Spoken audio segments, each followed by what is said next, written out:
Sir വിചാരിച്ചു കഴിഞ്ഞാൽ സാറിൻ്റെ സിനിമയിൽ നിന്നാണ് ഏറ്റവും നല്ല കഥാപാത്രങ്ങൾ മമ്മൂക്കയ്ക്കാണെങ്കിലും ലാലേട്ടനാണെങ്കിലും സുരേഷ് ഏട്ടനൊക്കെ കിട്ടിയിട്ടുണ്ട്, എനിക്കും കിട്ടിയിട്ടുണ്ട്.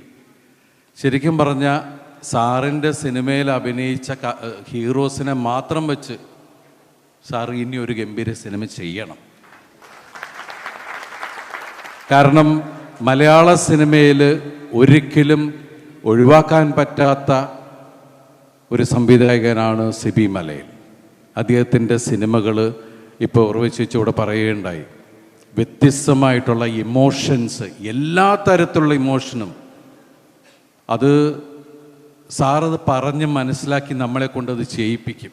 സാറാ സിനിമ കണ്ട് ഇതിൻ്റെ ഇടയ്ക്ക് തമാശയുള്ള വേറെ കാര്യങ്ങളുമുണ്ട്. കാരണം നീ വരുവോളം ലൊക്കേഷനിൽ കാരണം സാറ് നോക്കി പെട്ടെന്ന് തന്നെ ഇമോഷൻ്റെ ഒരു സംഭവമാണ്. ഞാനും ദിവ്യ ഉണ്ണിയും തമ്മിലുള്ളൊരു സീനിൽ, അപ്പോൾ അത് കഴിഞ്ഞിട്ട് ദിവ്യയുടെ ക്ലോസ് എടുക്കുക, അത് ഇമോഷണലാണ് ഭയങ്കരമായിട്ട്. അപ്പോൾ ദിവ്യ ഗ്ലിസറിനിട്ടു ഇതായി. അപ്പോൾ താഴത്ത് സതീശൻ എന്ന് പറയുന്ന നമ്മുടെ യൂണിറ്റിലൊരാൾ തെർമോക്കോളായിട്ട് ഇങ്ങനെ ഇരിക്കുന്നുണ്ട്. Sir ready. അങ്ങനെ ദിവ്യ ഉണ്ണി ഇമോഷണലായിട്ട് അഭിനയിച്ചു. നോക്കുമ്പോൾ എന്താണെന്ന് വെച്ചാൽ സാറ് കട്ട് എന്ന് പറഞ്ഞ് നോക്കുമ്പോൾ എന്ന് വെച്ചാൽ സതീശിൻ്റെ കണ്ണൊക്കെ നിറഞ്ഞിങ്ങോട്ട് ഒഴുകുകയാണ്. അപ്പോൾ സാറിന് മനസ്സിലായി സംഭവം ഏറ്റു. കാരണം ആദ്യത്തെ പ്രേക്ഷകനാണ് ഈ സതീശൻ. അപ്പോൾ സതീശനോട് ചോദിച്ചു, സംഭവം ഉഗ്രയല്ലേ? അല്ല, സതീശൻ ഭയങ്കര ഇമോഷണലായി കരഞ്ഞു. അപ്പോൾ സതീശൻ, സാറേ ആ ഗ്ലിസറിങ്ങനെ കുടഞ്ഞില്ല, അത് എൻ്റെ കണ്ണിലാണ് തെറിച്ചത്. ഞാൻ അതുകൊണ്ട് എനിക്ക് കൈ തുടയ്ക്കാനും പറ്റൂല. കാരണം തെർമോക്കോൾ പിടിച്ച് ഇങ്ങനെ ഇരിക്കുക സതീശൻ. സാറ് വെച്ച് ഭയങ്കര വിഷലായി. സാറപ്പം തന്നെ വൺ മോർ. അപ്പോൾ ഞങ്ങളൊക്കെ പൊട്ടിച്ചിരിച്ചു പോയ സംഭവങ്ങളുണ്ട്. സതീശന് അന്ന് തുടങ്ങി നമ്മൾ ഒരുപാട് തമാശ, എല്ലാം സാറിനും അറിയാം. അപ്പോൾ ഒരു തമാശ പോലും വിടാതെയും ശക്തമായിട്ട് കഥാപാത്രങ്ങളുടെ ഇമോഷൻസിനെ അതുപോലെ ശരിക്കും ചൂഷണം ചെയ്യുകയാണ്. ഞാൻ ആഗ്രഹിക്കുന്ന കഥാപാത്രത്തിൻ്റെ ഇമോഷൻ എന്താണ്, അതെനിക്ക് വേണം. അത് നമ്മൾ പല സിനിമകളിലൂടെ കണ്ട് നമ്മൾ തിയേറ്ററിലിരുന്ന് കരഞ്ഞിട്ടുള്ളതാണ്.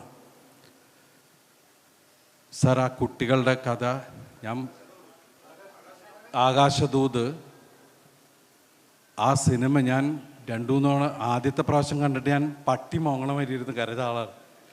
കാരണം അത്ര ഇമോഷണലായിട്ട് അപ്പോൾ എല്ലാ തരത്തിലുള്ള വികാരങ്ങളും എല്ലാം ഉള്ള ഒരു സംവിധായകൻ ഇനിയും ഗംഭീരമായിട്ടുള്ള സിനിമകൾ ചെയ്യണം എന്നുള്ള പ്രാർത്ഥനയുണ്ട്. നമ്മൾക്കും ഗംഭീരമായിട്ടുള്ള വേഷങ്ങൾ സാറ് തരിക, ഗംഭീര സിനിമകൾ ഉണ്ടാവട്ടെ. തീർച്ചയായിട്ടും സാറിനെ ആദരിക്കുന്നതിന് വേണ്ടിയിട്ട് ഒന്ന് വേദിയിലേക്ക് ക്ഷണിക്കുകയാണ്. സാർ വരുന്ന സമയത്ത് ദിലീപേട്ടൻ്റെ അടുത്ത് ചോദിച്ചോട്ടെ, ഈ സാറുമായിട്ട് ചെയ്ത ഇഷ്ടം എന്ന് പറഞ്ഞ സിനിമയിൽ സ്വന്തം അച്ഛനോട് പറയുന്നൊരു ഡയലോഗുണ്ട്. ഒരു കാര്യം പറഞ്ഞോട്ടെ, നിങ്ങൾ 28ാമത്തെ വയസ്സിലാണ് എന്നെ കണ്ടത്, പക്ഷേ ഞാൻ ജനിച്ചപ്പം മുതൽ നിങ്ങളെ കാണുന്നതാണ്, അതുകൊണ്ട് എന്ന് പറഞ്ഞ് തുടങ്ങുന്ന ഒരു സ്ഥലമുണ്ട്. അത് സ്ക്രിപ്റ്റഡ് ആണോ, അതോ എങ്ങനെയാണോ അത് വന്നതെന്നറിയാൻ ഭയങ്കര ആഗ്രഹമുണ്ട്. അല്ല, ആ സിനിമയെക്കുറിച്ച് പറയുകയാണെങ്കിൽ കുറച്ചധികം പറയേണ്ട ഒരു കാര്യമുണ്ട്. ജോസേട്ടൻ പറഞ്ഞു കുറച്ച് മതിയെന്ന്. അതാ കുറച്ച്. കാരണം ആ സിനിമയെക്കുറിച്ച് പറയുമ്പോൾ ഇഷ്ടം എന്ന് പറഞ്ഞ സിനിമയുടെ കഥ ആദ്യം എൻ്റെ അടുത്ത് പറയുന്നത് വേറെ രീതിയിൽ കമൽ സാറാണ്. കമൽ സാറൻ ആ സിനിമ ചെയ്യാൻ തീരുമാനിച്ചുകൊണ്ടിരിക്കുന്ന സമയത്താണ് സിബി സാറ് കലവൂർ രവികുമാറിനെ വെച്ചിട്ട് സാറ് ഈ കഥ പറയുന്നത്.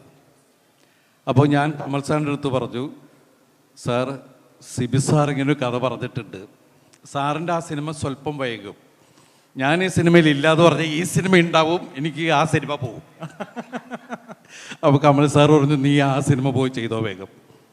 അങ്ങനെയാണ് ശരിക്കും ഞാൻ ഇതിൽ വന്നിട്ട് എസ് പറയുന്നത്. ശരിക്കും അരിമണിയിൽ എഴുതി വെച്ചിട്ടുണ്ടെന്ന് പറയുന്നത് സത്യമാണ്. അപ്പോൾ പക്ഷെ അതിൽ സിനിമയിൽ ഇഷ്ടം എന്ന് പറഞ്ഞ സിനിമയിൽ എൻ്റെ അച്ഛൻ്റെ കഥാപാത്രമായിട്ട് ഒരുപാട് സാമ്യം വേണുവേട്ടൻ്റെ ക്യാരക്ടറിനുണ്ട്. അപ്പോൾ അതിൽ ചില സാധനങ്ങളൊക്കെ ഞാൻ സിബിസാറിൻ്റെ അടുത്ത് പറഞ്ഞപ്പോൾ, സാർ അത് ഉപയോഗിച്ചോ, അത് ഇട്ടോ, അത് ചെയ്തോ എന്ന് പറഞ്ഞാൽ അത്രയും ഫ്രീഡത്തോടു കൂടിയാണ് ഞാൻ സിബിസാറിൻ്റെ കൂടെ ഭയങ്കര കംഫർട്ട് സോണിൽ നിന്നാണ് ഞാൻ വർക്ക് ചെയ്തിട്ടുള്ളത്. അത് നമുക്ക് മനസ്സിലാവും. കാരണം ദിലീപേട്ടൻ എവിടെ ഇരുന്നാലും എങ്ങനെ ചിരിപ്പിക്കാം, എങ്ങനെ ഒരു കോമഡി ഉണ്ടാക്കാമെന്ന് വിചാരിക്കുന്ന ആളാണ്. മറ്റുള്ളവരെ എങ്ങനെ ചിരിപ്പിക്കാം, മറ്റുള്ളവരെ എങ്ങനെ സന്തോഷമാക്കാമെന്ന് വിചാരിക്കുന്ന ആളാണ്. അതുകൊണ്ട് തന്നെ ഈ ഓർമ്മകൾ പറഞ്ഞ സത്യമല്ലേ അല്ലേ? തീർച്ചയായിട്ടും ദിലീപേട്ടൻ ഒരു ആദരവ് നൽകുകയാണ്.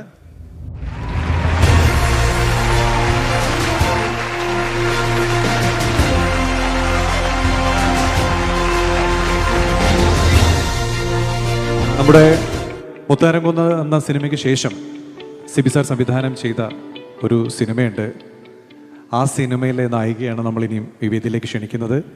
മറ്റാരുമല്ല, നമ്മുടെ പ്രിയപ്പെട്ട അംബിക ചേച്ചി. അംബിക ചേച്ചി ഏറെ സ്നേഹത്തോടെ ഈ വേദിയിലേക്ക് ക്ഷണിക്കുന്നു. ചേക്കേറാനൊരു ചില്ല എന്ന സിനിമയിലെ സിബി സാറിൻ്റെ രണ്ടാമത്തെ സിനിമയിലെ നായികയാണ്. ചേച്ചി സിബി സാറിനോടുള്ള ആശംസ പറയുന്നു.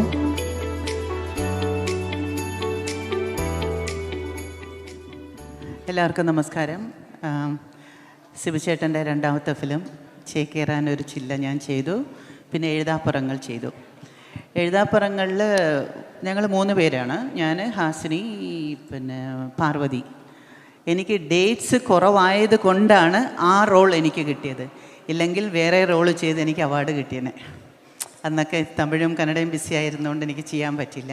പക്ഷേ ഷൂട്ടിംഗ് സമയത്ത് ഹാസിനി ഞങ്ങളിരുന്ന് സംസാരിക്കും. എൻ്റെ അടുത്ത് ഹാസിനി ചോദിക്കും, ഇവർ സിരിക്കവേ മാട്ടാരാ, പേസവേ മാട്ടാരാ? കാരണം സിബിച്ചേട്ടൻ അവിടെ അങ്ങനെ ഷൂട്ടിങ്ങിനുണ്ടെന്നുള്ളത് ആർക്കും അറിയില്ലാത്ത പോലെ മിണ്ടാതിരിക്കുക. അപ്പോൾ ഞാൻ പറയും, തെരിയില്ല, ரொம்ப സീരിയസാണ് ക്യാരക്ടർ പോലെ ഇരിക്കുമെന്ന് പറഞ്ഞ് ഹാസിനി കളിയാക്കാറുണ്ടായിരുന്നു. സിബിച്ചേട്ടനോടൊപ്പം വേറെയും 2-3 പടങ്ങൾ ചെയ്യേണ്ട ചാൻസുകൾ വന്നതാണ്. പക്ഷേ ചെയ്യാൻ പറ്റിയില്ല. എങ്കിലും ചേട്ടനോട് വർക്ക് ചെയ്യാൻ പറ്റിയതിൽ വളരെ സന്തോഷമുണ്ട്. ഈ ഫംഗ്ഷനിൽ എനിക്ക് വരാൻ പറ്റിയതിൽ അതിലും സന്തോഷം. ഈ ഒരു അവസരത്തിൽ നമ്മുടെ പ്രിയപ്പെട്ട സ്പോൺസർ ഗ്ലോബൽ എഡ്യൂക്കേഷൻ കൺസൾട്ടന്റിനെ പറ്റി ഞാനൊന്ന് മെൻഷൻ ചെയ്യുകയാണ്. വിദേശ വിദ്യാഭ്യാസ രംഗത്ത് 30-ലധികം വർഷത്തെ എക്സ്പീരിയൻസ് ഉള്ള ഇന്ത്യയിലെ തന്നെ most trusted educational consultants award നേടിയിട്ടുള്ള ഗ്ലോബൽ എഡ്യൂക്കേഷണൽ കൺസൾട്ടൻസിൻ്റെ CEO and founder mister Manoj P. ഞാൻ വേദിയിലേക്ക് ക്ഷണിക്കുകയാണ്.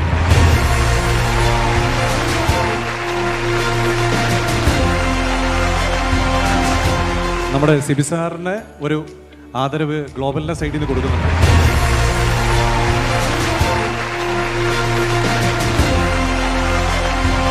അപ്പൊ നമുക്ക് സുഹാസിനി മാമിന് എന്തോ പറയാനുണ്ടെന്ന് തോന്നുന്നു, ഒന്ന് നോക്കാം. എല്ലാവർക്കും നമസ്കാരം. Sibi sir, congratulations. എനിക്ക് ആദ്യമായി കേരള സ്റ്റേറ്റ് അവാർഡ് കിട്ടിയത് നിങ്ങളുടെ എഴുതാപ്പുറങ്ങൾ എന്നാണ്. എപ്പോഴും നന്ദിയുണ്ട്. ദ ബോഡി ഓഫ് വർക്ക്, അവരുടെ സൃഷ്ടി, അവർ നമുക്ക് കൊടുത്തതായ സിനിമകൾ വിശ്വസിക്കാൻ പോലും കഴിയാത്ത ഒരു ഫാന്റാസ്റ്റിക് ബോഡി ഓഫ് വർക്കാണ്. I'm so happy.